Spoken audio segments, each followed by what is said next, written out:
And it shows the worldview poisoning, because that's the dynamic that this entire natural argument is based upon.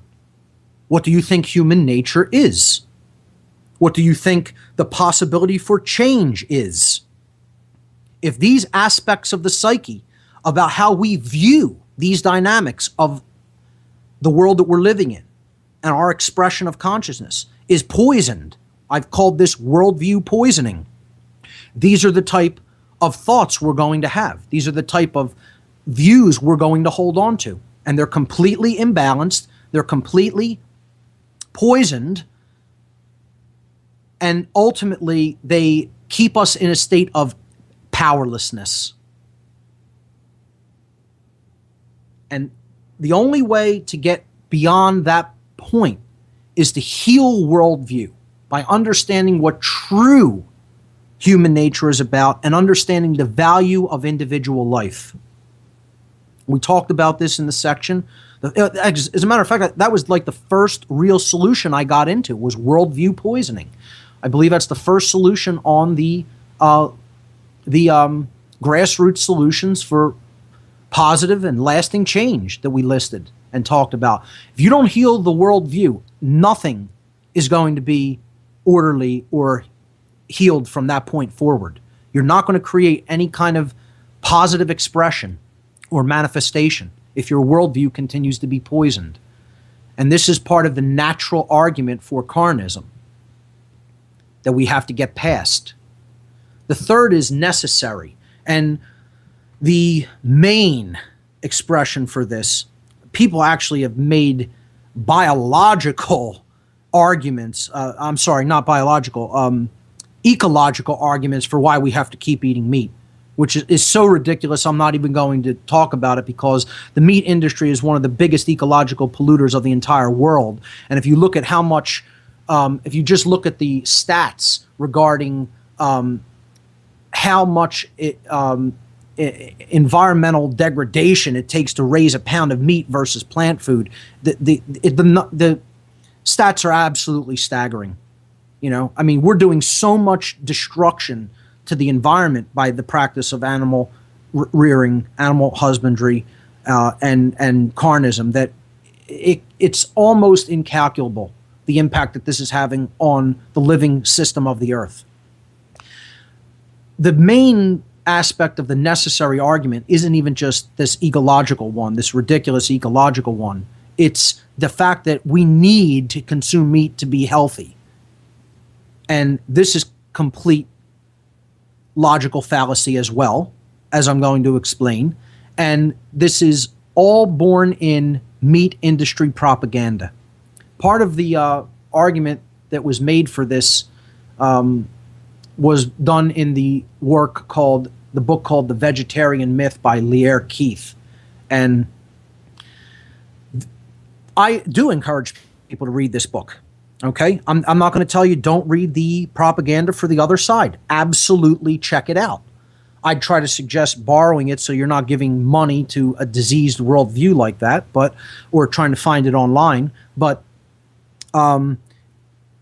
if you read this book with open eyes and ears, if you read this book understanding the worldview poisoning aspects, if you read this book understanding the attachment, the ego attachment that is born, that has reached full expression in many people, and you understand the lack of willpower on people's part and ignorance on people's part regarding how real health is generated through nutrition.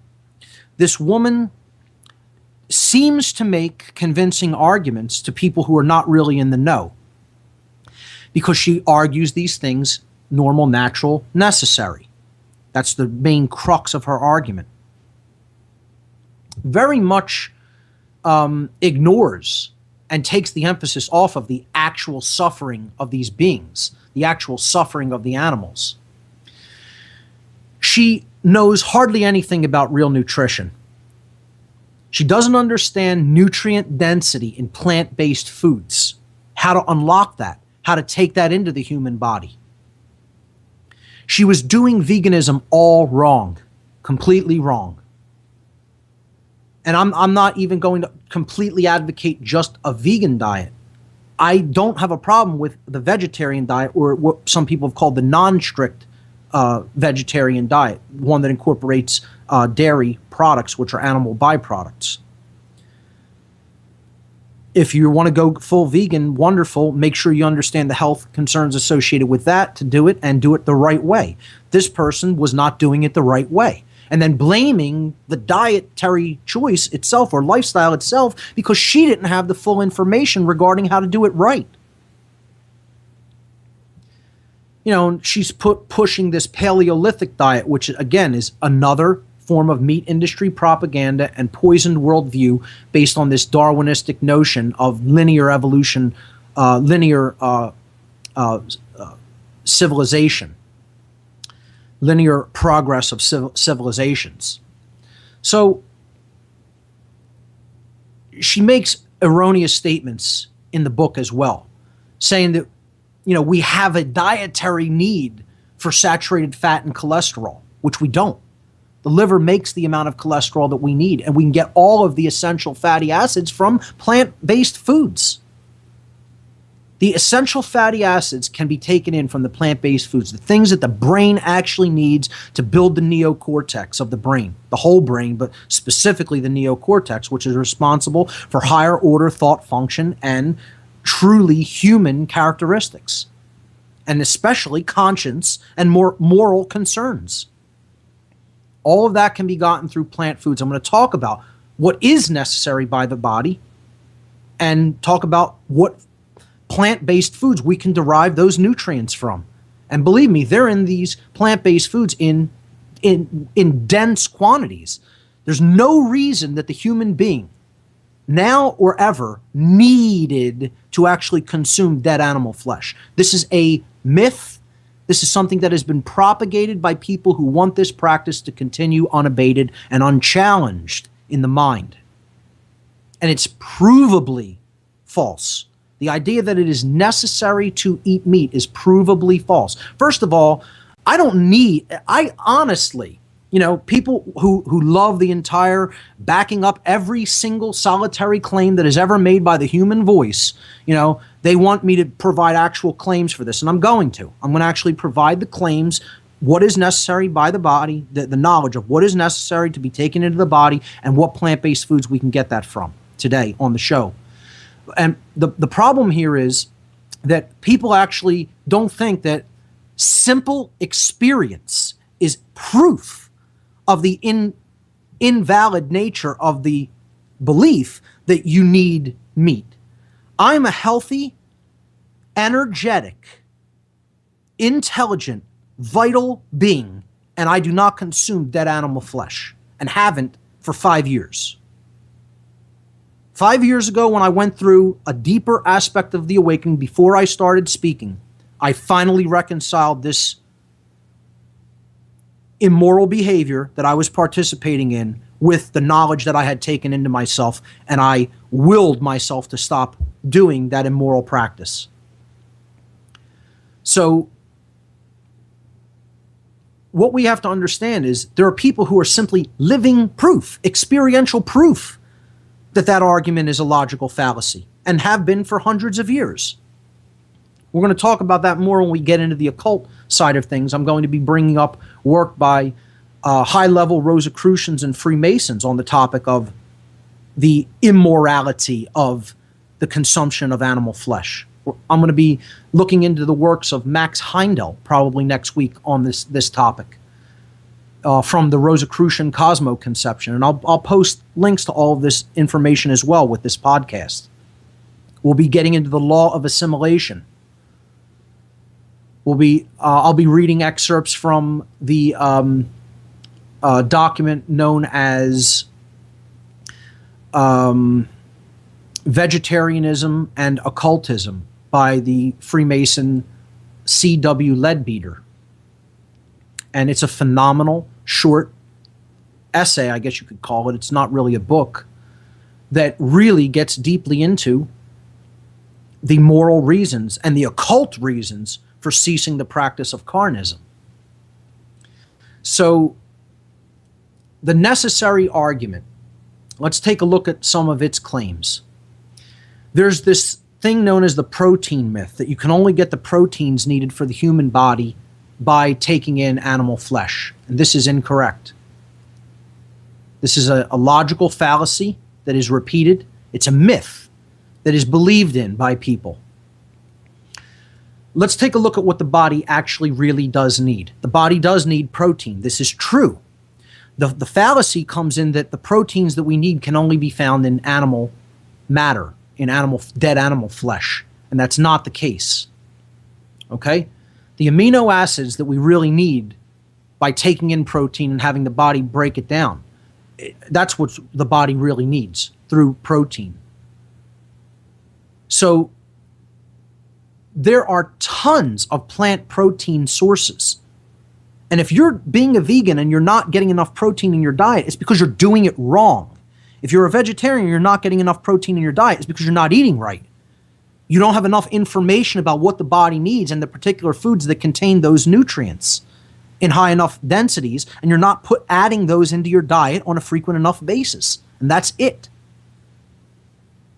That's why people fail at veganism and vegetarianism.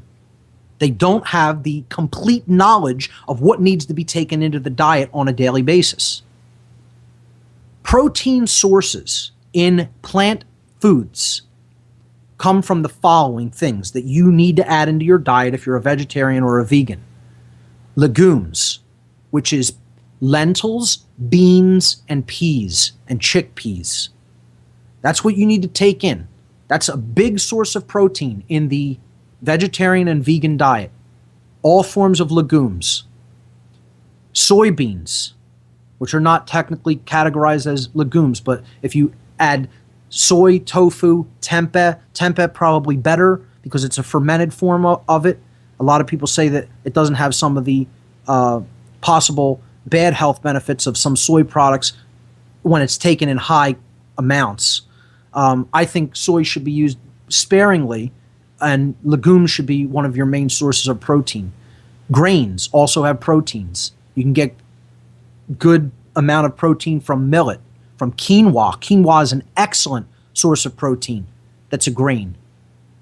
A lot of cereals, boxed cereals, if you're going to eat that, people who, I guess don't engage in mostly raw food diet when it comes to veganism aren't going to touch processed foods like that, but cereals have protein in it as well through the grains. Rice has protein. Oats has protein. Wheat, again, it has gluten in it, which is shown to be somewhat detrimental to certain aspects of health as well, but it has protein in it. Dairy products have protein. Milk, cheese, yogurt. Eggs, of course, have protein. Nuts and nut butters. So peanuts, almonds, walnuts, cashews, pecans. There's basically protein in all nuts and nut butters. Seeds have protein. Sesame seeds. Chia. I'm sorry, not chia. Pumpkin seeds. Sunflower seeds. So tons and tons of plant-derived protein sources. For people to say you need to kill animals and eat their flesh to get the protein you need in the human diet is erroneous. It does not hold any scientific weight at all. It's an invalid claim. We need calcium in the human diet for bones.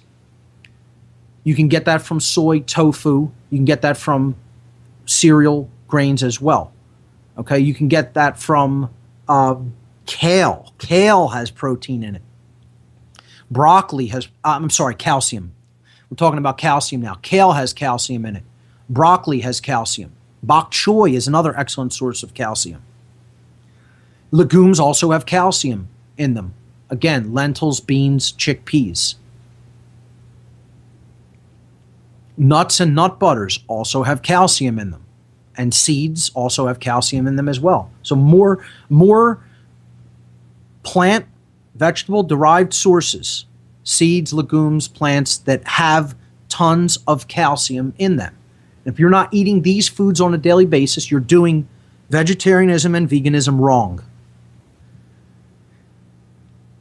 The human body needs iron, Iron is in many different plant-derived foods as well. Strawberry, tomatoes, broccolis, peppers, etc. Zinc. Zinc is needed in the diet. It's found in grains, wheat, tofu, nuts, seeds, beans, peas, lentils, and cereals. All right. Vitamin B12. This is one of the big arguments against that people bring up against vegetarianism or veganism.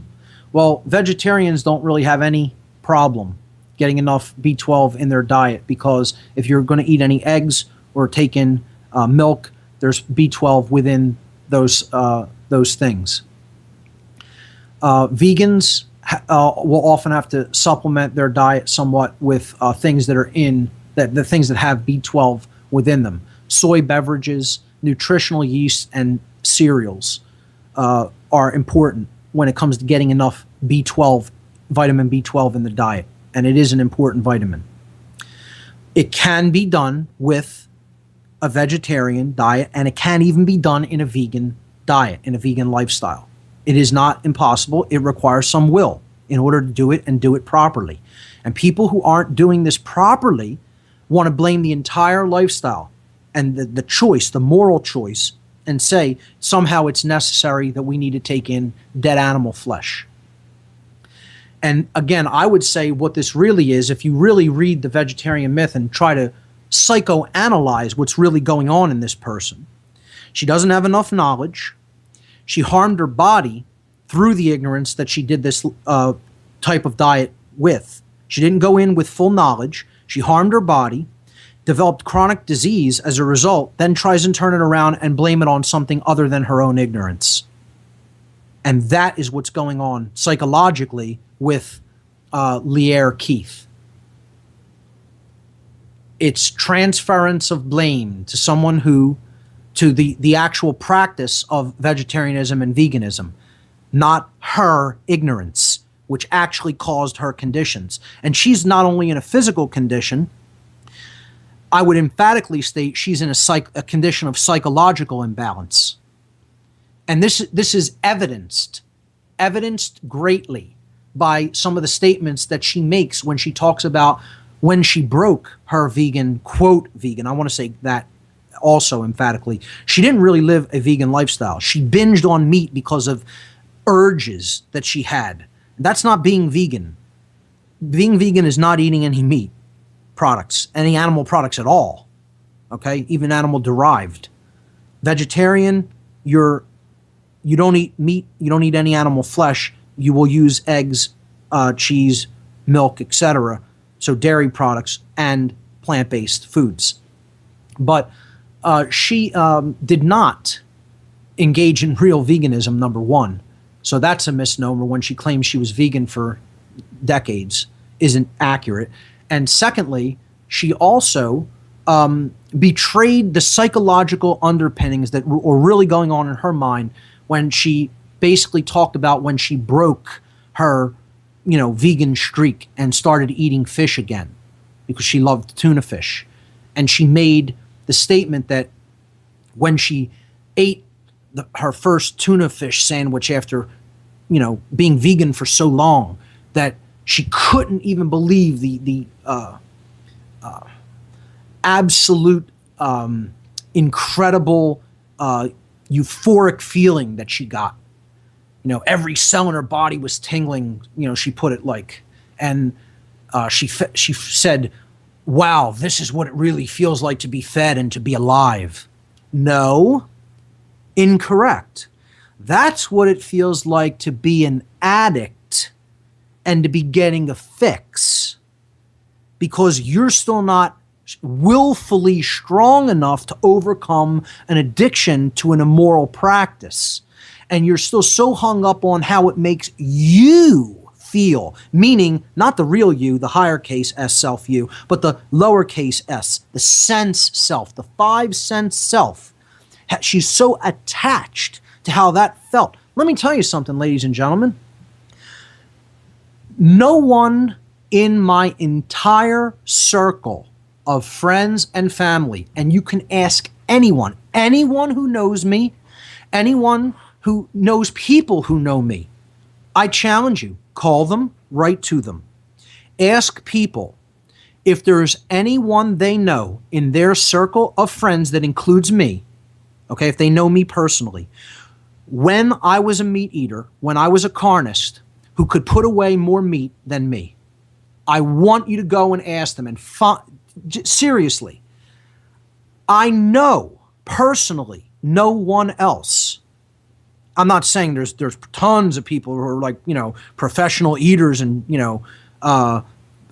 they're, what do you call it? Competitive eaters. I'm not saying I could put away more meat than anybody. I'm saying in my circle of friends and family members, I was able to put away more meat than any other person that I know personally in my life.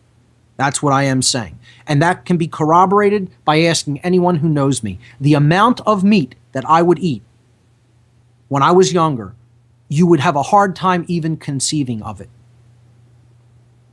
I'll tell an anecdote right now. We went to a place here in Philadelphia. I won't mention the name to plug it, but it's a restaurant that continuously brings you meat that is grilled in a South American barbecue style way. And basically they give you, it's like a total decadent thing. They give you a chip on your table that has a green side and a red side. Literally, this is true. And you keep it on green if you want them, upon seeing that your plate is empty of meat, to come over and bring you more different cuts of meat. And when you're finally full or sated, you flip it to the red side, and they know even if there's anything on your plate or even if your plate's empty, don't bring any more because you've had enough. And we went there, Barb and I went there years ago when we were both still carnists. We were... it was some occasion of someone's birthday or something. We went there with a large group of people. There might have been like 12 or 13 or 14 people. We sat around a big table at this South American barbecue style restaurant, and we all started with our chips on green and started going, and they started bringing us food. And at the end of the night, everyone was so completely overstuffed and just, gorged, literally gorged. And me and one other friend were sitting there with our chips still on green. I'll say his name. His name was John. We were sitting there. He was a former boyfriend of one of Barb's friends. And he was, kind of a big guy. And me and him are sitting and just going toe to toe, talking about the different cuts of meat and just gorging ourselves. And everyone else was long done, and we were still eating like for 45 minutes after everybody had stopped. And they're just watching us, like laughing that we could possibly put away that much meat on our own. And I think I even slightly outlasted him when he finally flipped over his chip. Mine was still on for like one more bit, barely, But that's what kind of a meat eater I used to be. So again, in many of these cases, when it comes to mindset, when it comes to morality, when it comes to excess, I was one of the worst offenders. I think that actually places people in a deeper position of being able to turn themselves around. It actually almost gives them the benefit or the edge. This is the concept of the lukewarm are in the worst position. Those who are the hottest, in other words, they're in the deepest chasms of consciousness. They have an opportunity to see. It's, that maybe you don't really see the reflection until you're almost at the very bottom of the chasm, of that floor. Then you finally see your reflection in that. And then you have an opportunity really to spring up to the highest, heights. That's kind of the way I look at it. Because if someone like me can do it after the level of attachment that I had to meat, then anyone can. And I'll just tell you another brief anecdote that I said I was going to get into. When I first made the decision to stop eating meat, it was after seeing the movie Earthlings. And basically, I had cognitive dissonance going on within my mind. And many other people will be experiencing this. If you're honest with yourself, and you're still engaged in this practice and you want to see real freedom and you want there to be actual peace and nonviolence on the earth, and you're honest with yourself, you're probably in this condition of cognitive dissonance, trying to reconcile oppositional behavior with knowledge of right and wrong. And I was in this state for a while after seeing that movie. And I made like sort of a subconscious promise to myself. It wasn't even a promise. It was a deep realization and a recognition that now that I know this, now that I know what really goes on, now that I know what I'm a part of, indirectly, I'm an indirect part of it. And that's saying it nicely. That's even a euphemism. What I'm really talking about is I'm a participatory member of violence by proxy and murder by proxy. So I knew that I was contributing to that dynamic. And don't get me wrong, don't think that I'm saying one person stopping eating meat changes the whole dynamic. No, it's all about amount. For a quantum effect to build and then express, a certain amount of people have to make a choice within harmony with natural law. So I'm under no delusions that just me doing this stops it somehow. Oh, it's going on unabated, and we could talk about numbers, and I will get into numbers.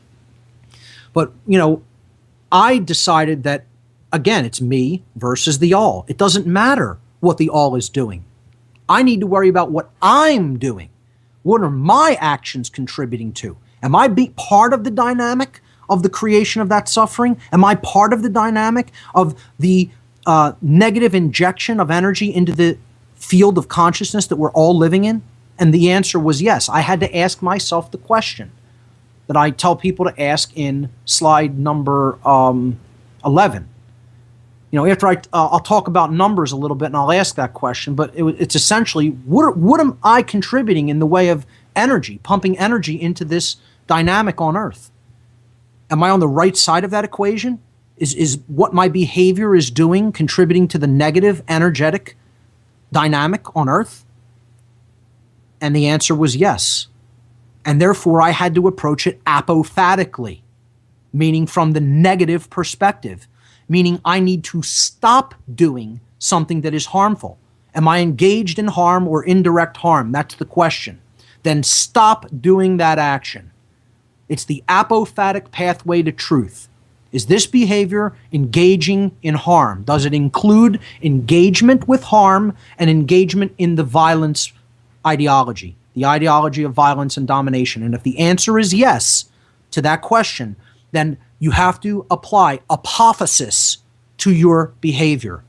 And apophasis is the method of saying no, the practice of saying no, pulling back from that which is doing harm. Again, I've said repeatedly, over and over again, it isn't so much about what we need to start doing. It's almost entirely about what we need to stop doing to create freedom. We're holding freedom back by what we're doing. We stop doing those things. Freedom is the natural expression. It is the actual base underlying form of everything. We just need to learn how to be in that state of consciousness and stop doing what we're already doing.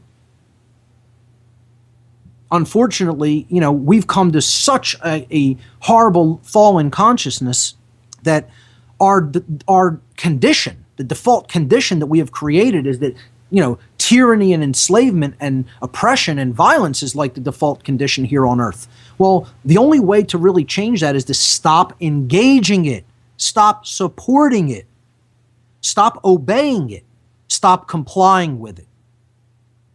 Saying no, apophasis, pulling back from engagement in actions that are immoral because they cause harm.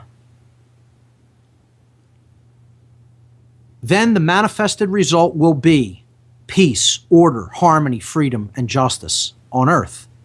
Until we pull back from those behaviors, don't expect any of those things. Don't expect them to magically manifest while we're still engaged in harmful, immoral behaviors. The laws of nature do not allow for that. It's an impossibility. It just doesn't work that way, folks. So, I mean, let's briefly talk about numbers. How many animals are murdered in the United States alone? Last year in 2011, in the United States alone, over ready for this figure? 10 billion with a B. Yes, 10 billion. That's a 10 with 9 zeros after it. 10 billion animals, land animals only, were slaughtered in the United States alone in the year 2011. In 1 year. Over 10 billion. That's a low estimate. It was something like 10.3 billion was the actual figure. Over 10 billion with a B animals. And if you factor in aquatic animals, animals that live in water, the sea or fresh water, the total number of animals killed for human consumption in the United States alone just last year, in 1 year, was, you ready for this? 65 billion animals with a B.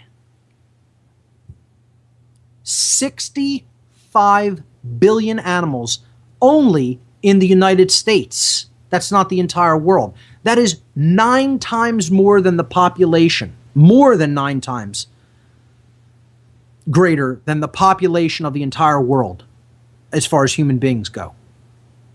Worldwide figures were astronomically higher. If you take the total amount of animals, both aquatic and land raised, amount of animals slaughtered, killed at the hands of human beings for consumption of their dead flesh in the year 2011 alone in the world, the number is horrific. It's 150 billion animals. 150 billion animal lives were violently taken in the year 2011 alone by a human population of 7 billion people.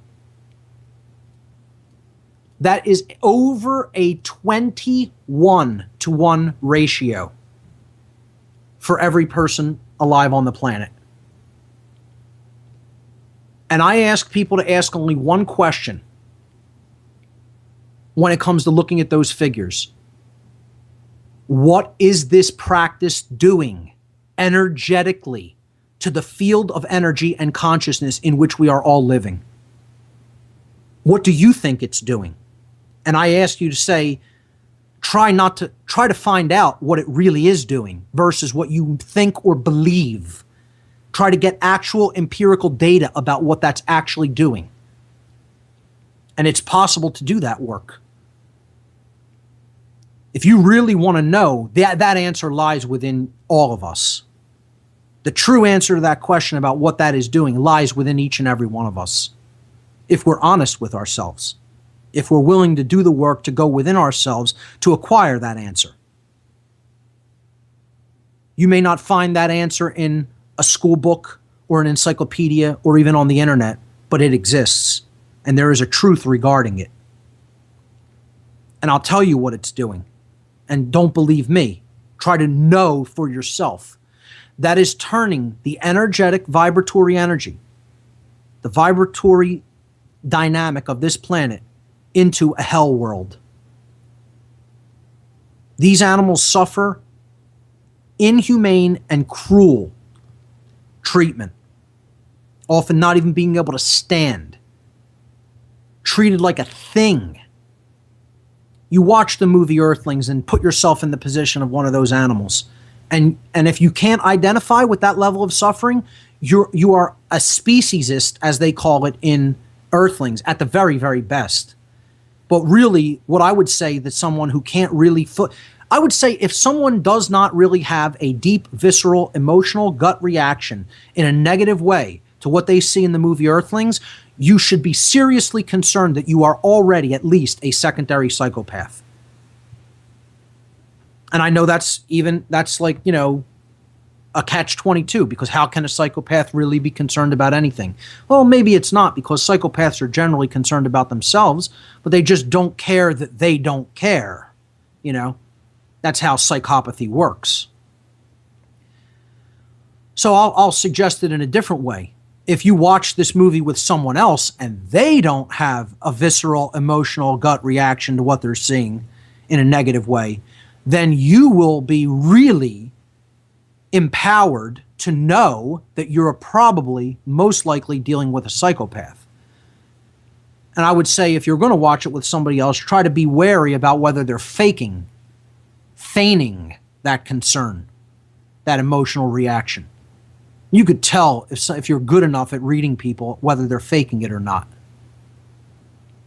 Because if it's not going to produce that, empathetic, painful reaction in the human heart, I feel tragically sorry for anyone, because they've been turned into something that is quite less than a human being, and they've been robbed of a birthright, which is to truly feel.